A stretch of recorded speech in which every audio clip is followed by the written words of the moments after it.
আজকের প্রধান শিরোনাম, নির্বাচনের স্বার্থে অন্তর্বর্তী সরকারকে সহযোগিতার আহ্বান ফখরুলের। এবার বিস্তারিত।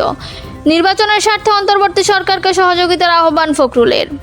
প্রশাসন, আর্থিক প্রতিষ্ঠান, নির্বাচন কমিশন সহ দেশের গুরুত্বপূর্ণ জায়গাগুলো অতি শীঘ্রই সংস্কার কাজ শেষ করে অন্তর্বর্তী সরকার যেন নিরপেক্ষ নির্বাচনে এগিয়ে যেতে পারে, সেজন্য সরকারকে সবাই সহযোগিতা করার আহ্বান জানিয়েছেন বিএনপির মহাসচিব মির্জা ফখরুল ইসলাম আলমগীর। তিনি বললেন, সংস্কারের কাজে তারা হাত দিয়েছেন। আমরা মনে করি এই কাজগুলো দরকার। এই কাজগুলো অতি দ্রুত শেষ করে একটা নির্বাচনের দিকে যাওয়ার দরকার, যে নির্বাচনটা নিরপেক্ষ সরকারের অধীনে হবে এবং জনগণ ভোট দিয়ে তাদের প্রতিনিধি নির্বাচিত করবে। ধৈর্য এবং সহনশীলতার সঙ্গে তাদের সহযোগিতা করতে হবে।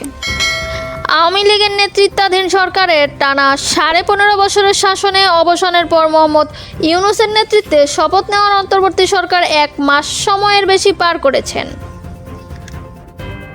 এই 1 মাসে শেখ হাসিনা সরকারের রেখে যাওয়া প্রশাসনের রদবদল, উল্লেখযোগ্য সংখ্যক কর্মকর্তাকে বাধ্যতামূলক অবসর, চুক্তিভিত্তিক নিয়োগ বাতিল ও গত সরকারের আমলে বঞ্চিতদের পদোন্নতির সিদ্ধান্ত এসেছে একের পর এক। শিক্ষা প্রতিষ্ঠান, আর্থিক প্রতিষ্ঠান, পুলিশ, আইন আদালত, সশস্ত্র বাহিনী, হাসপাতাল ও সেবা খাত, জনপ্রশাসন সব জায়গায় পরিবর্তনগুলো হয়েছে এবং হচ্ছে। সম্মেলনে এক প্রশ্নের জবাবে ফখরুল বললেন, আমরা পরিষ্কার করে বলছি, নির্বাচন কেন্দ্রিক যে সংস্কারগুলো অর্থাৎ নির্বাচন কমিশন, প্রশাসন, আইন শৃঙ্খলা বাহিনী, এগুলো সংস্কার হওয়ার প্রয়োজন। আর অন্যান্য সংস্কার যেগুলো আছে সেটা যে সরকার জনগণের ভোটে আসবে তারা করবেন। এ সময়ে বিএনপি সহ সমমনা দলগুলো রাষ্ট্র মেরামতে প্রণীত 31 দফা সংস্কার প্রস্তাবে কথা বললেন বিএনপির মহাসচিব। প্রশাসনের রদবদল চলমান থাকলেও মির্জা ফখরুল মনে করেন প্রশাসন এখন পর্যন্ত ফেসিবাদ মুক্ত হয়নি।